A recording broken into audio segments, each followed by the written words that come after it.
Hey guys, happy Tuesday. This week I'm excited to bring you a brand new series called Hand Lettering Style Studies. Every single month I will be releasing a brand new video where we will dissect and create brand new hand lettering styles, and every single video will include free practice sheets for both Procreate and a printable PDF, so you will be able to follow along exactly. This month we're kicking off our first episode with core lettering strokes. So these are 8 core lettering strokes that you will need to be able to create any hand lettering style in the future. This month's episode is brought to you by Creative Market, the world's marketplace for design. Creators from all around the world create super high quality graphics, templates, fonts, and so much more to bring your creative projects to life. You can download their free goods of the week and pick up other assets by visiting ilove.creativemarket.com/everytuesday. That's ilove.creativemarket.com/everytuesday. I'll leave a link on screen and in the video description, so make sure you use that link so they know that I sent you. So without further ado, let's jump into our core strokes for episode number 1, Style Studies. So in this month's episode, we are breaking things down and starting super simple by going over the core strokes for hand lettering. These core strokes, there are 8 of them. They are the essential strokes that you will need to create any type of hand lettering in the future. I have made a printable version of these practice sheets as well as a Procreate file that you can use, so you can play around and experiment and practice with any format that you prefer. If you're using the printable practice sheets, it's just a downloadable PDF. I've got a link in the video description to both of those versions of the practice sheets. If you are downloading the Procreate file, I would recommend downloading it using Google Chrome as your browser. With iOS 13, it makes downloading and installing Procreate assets really difficult compared to the way it used to be, but in Chrome it's super simple. If you're using the printable version, I recommend using this Tombow Fudenosuke brush tip pen because we want the variation in our stroke weight with light pressure and heavy pressure. If you're using Procreate for this, I would recommend using my free signature brush. It's located over at tuesdaytribe.com. I will also leave a direct link right in the video description so you can head over there and pick that up along with a bunch of my other free Procreate brushes. All right, so we are just going to hop in and get started. I'm going to demonstrate everything on the iPad, but once again, there is a printable version of these practice sheets. So when you open up your Procreate file and you head into your layers palette, you'll see we've got our title page that will always let you know what type of practice sheets that you're using. You can turn this off just by unchecking the box right here, and this will bring you right into our core strokes. And if you toggle this little arrow down, this is just a group of layers. You can see I've got a layer labeled use this layer. So that's where you'll want to do all of your hand lettering, is right on this layer. So just tap it so it's blue, and then you are all set to go. And I'm just going to go and grab that signature brush that I was talking about. It's right there. And you can see when I draw with light pressure, it's a thin line. And when I put heavy pressure on my stylus, it's a thick line. So that's exactly what I want with this, because we're experimenting with thin and thick strokes and the transition areas between them. And you'll do the exact same thing with a traditional brush pen. So before we get started with all of our different strokes, I want to walk you through these guidelines and what they mean, because it'll be really significant once you start drawing out your different letters and practicing these. You want to make sure that you're lining everything up where it needs to go within your guidelines. So we've got our baseline. That's basically where all of your letters will sit or begin from. Your X height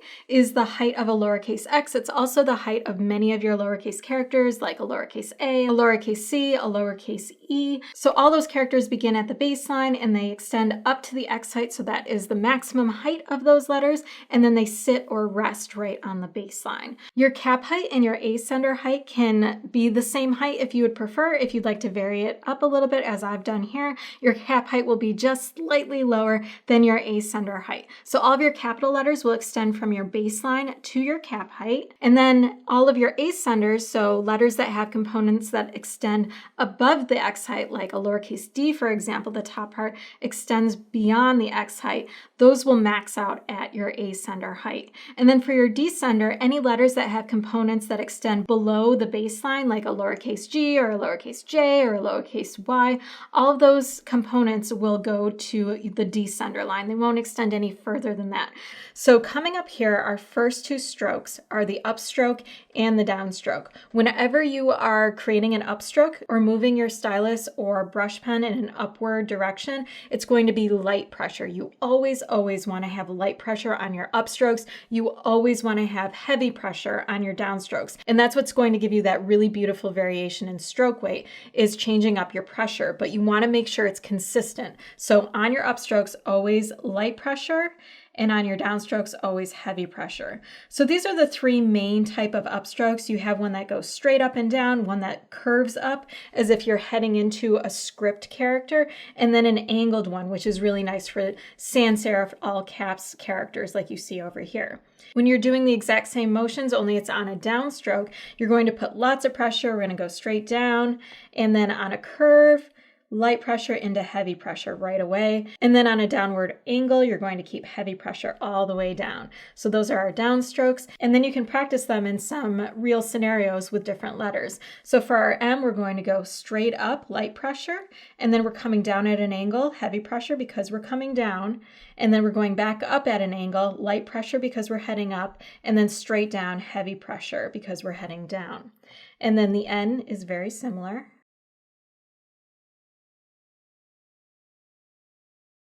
Okay, so those are our upstrokes and downstrokes. Our next one is our overturn. So this occurs in characters like your lowercase n, lowercase m, and lowercase h. This kind of arch that occurs. So you can see it always begins on a light pressure upstroke and it finishes on a heavy pressure downstroke. So we're going to go light pressure to heavy pressure. And the area that you want to pay particular attention to and practice the most is this transition area. Once you get to the very top of this curve, that's when you're starting to apply more pressure. So you want that beautiful transition from light pressure to heavy pressure. You don't want it to come up like this and then suddenly come around like this, because this is not attractive at all. You want a really smooth, gradual transition. So that's what you want to focus on when you're practicing the overturn. So light pressure into heavy pressure. Nice smooth transition from thin to thick stroke. Once again, light pressure, heavy pressure. All right, and then you want to practice your letters because these are real scenarios where you'll be using this stroke in the future. So we start off our lowercase n with a downstroke, so it's going to be heavy pressure, and you want to make sure whatever pressure you decide to put on for your downstroke, you want to make sure it's consistent, because I could be putting this much pressure on my downstroke, and then at other times I could be putting this much pressure on my downstroke. So you can see that these are really inconsistent, but they're both downstrokes because my upstroke would be like this. So I have a low contrast here, whereas between this upstroke and this downstroke, I would have high contrast. So whatever you choose for your pressure with your downstroke and your upstroke, make sure it's consistent throughout all the letters you create. That's another thing you want to focus on when you're practicing these strokes. And then I'm going to go light pressure and heavy pressure again. So I am just putting the max amount of pressure on my stylus. That way I'm keeping these strokes consistent. So that's my N.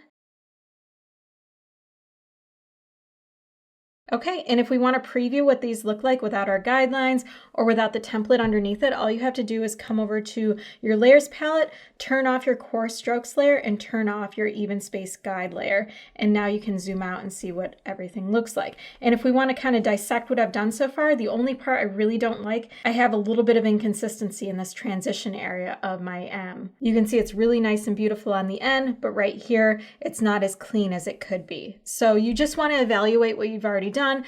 Find those areas where you could spend a little more time practicing and improving. All right, so we're going to turn our coarse strokes and our guides back on, and we can move along to our underturn. You can see I've got two different types of underturn right here, but they all begin with heavy pressure and finish with light pressure. So you always start with a downstroke with your underturn and finish with an upstroke. And you can see I finished my upstroke right here at my X height. So you'll have times where you finish your underturn up to your cap height or your ascender height, and other times where you finish your underturn at your X height. So we're just going to draw these out, and once again paying attention to that transition area and trying to make our weight as consistent as possible. So we're starting with a downstroke, transitioning to an upstroke. Okay, and now our practice letters. All right, and we can preview what we did to see if we have any room for improvement. Just turn these off. All right, and all my weight still looks really consistent. So I'm just putting as much pressure as I can on my downstrokes, so all of them are the same. We're moving on to our fifth stroke, which is our compound curve. Our compound curve begins with an upstroke, so light pressure, then it transitions to a heavyweight downstroke, and then it finishes with a lightweight upstroke. So we're kind of combining our overturn with our underturn in one motion. So you can see examples of this with a lowercase y, a lowercase n, and a lowercase x. So I have these starting and finishing in a couple different places. So light pressure, transition to heavy pressure, and then back up. Okay, and now in our real scenarios, we've got a lowercase y. All right, so let's turn these off to see if we were consistent, or if I was consistent.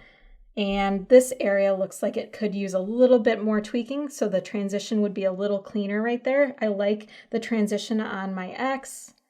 And right here, this isn't quite as smooth as I would like it, but it's close. Moving on to our next stroke, which is our oval. You'll be utilizing your oval a lot because it's in more characters than you probably realize. Here are a few of them, our lowercase o, our lowercase a, and our lowercase c. So the main thing you want to remember with your oval is that you're going to begin on an upstroke. So you're going to start on the right side of your oval, and you're going to come up, transition into a downstroke, and then come back up into an upstroke. And you want to try and meet where you began with the same amount of pressure in the same spot. So this one's definitely getting more complicated now.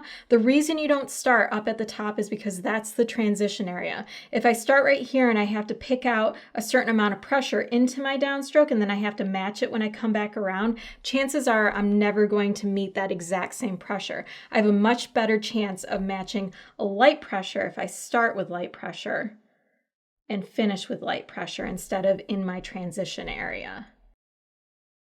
So for all of these characters, you're going to do the exact same thing. Start with an upstroke, transition into your downstroke, and then come around and meet it. And then my O will finish off just like that. All right, so our ascending loop, you're going to see it in characters like your lowercase d, your lowercase h, a lowercase l. So your ascending loop always occurs with your lowercase characters on the portions of them that extend above your x height. So you can see this section for your d, this section for your h, and this section for your l. So this is the focus right here. And your ascending loop always begins with an upstroke, so you have light pressure and a thin stroke weight, and then it finishes on a downstroke with a heavy stroke weight. So we're going to come up, around, and then finish. And you want to make sure that you're transitioning really cleanly at the top of this arc.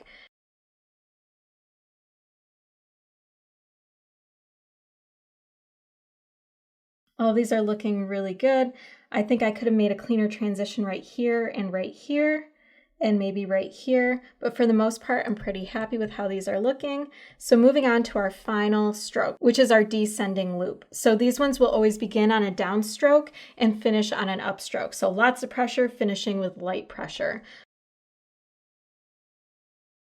Okay, so your lowercase f is actually a combination of an ascending loop and a descending loop. You'll start with an ascending loop, so come up with light pressure, transition into lots of pressure, and then as it passes the baseline, it's going to turn heavy pressure and finish with light pressure, which is our descending loop. So that's kind of a tricky one. And then our J is a straight up descending loop. So those are our core strokes. There's 8 of them.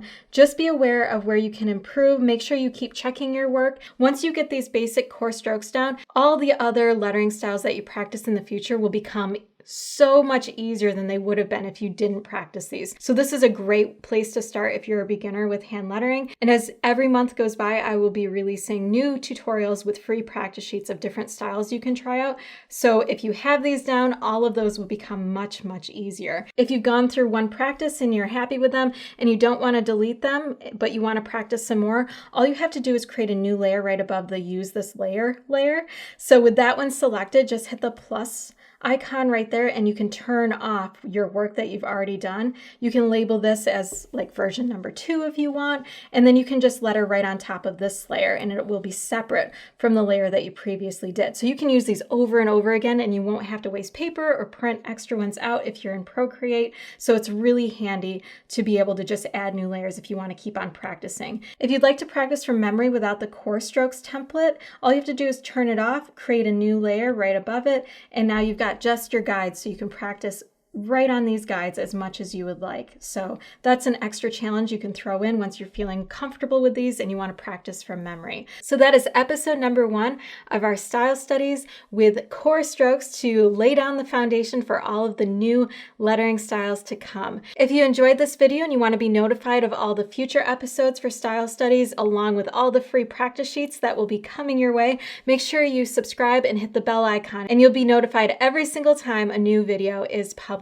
If you enjoyed this tutorial, please hit the like button and let me know if there are any future lettering styles you would like me to include in this new monthly series. I would love to hear which lettering styles you would most like to learn. I will put them on my list and I will make sure that they get created. For more Procreate and hand lettering tutorials, head on over to my site, every-tuesday.com. You can also find me over on Instagram. My handle is everytuesday.